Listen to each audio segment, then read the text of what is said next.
ამერიკის უნივერსიტეტებში მოსახვედრად და დაფინანსების მისაღება სულაც არ არის სავალდებულო, რომ ბრწყინავდეთ განსაკუთრებული ნიჭი კონდეს რომელიმე დარგში, არამედ მნიშვნელოვანი არის, რომ სტრატეგიულად მიუდგეთ და თანმიმდევრულად მიუდგეთ.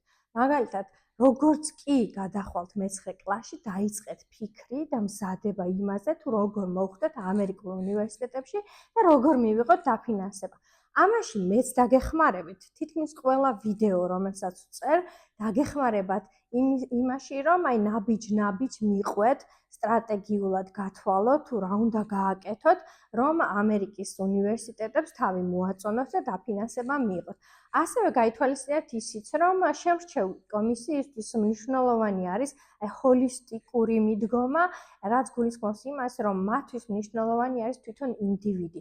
რაც გააკეთებს ეს ადამიანი თავისი ქვეყნისთვის, თავის ქალაქისთვის, თავისი გარშემო მყოფებისთვის და ზოგადად რამდენად აქვს ამ ადამიანს ემოციური ინტელექტი. აი სწორედ ამის მიხედვით არჩევენ ხოლმე ახალგაზრდებს და აფინანსებენ მათ.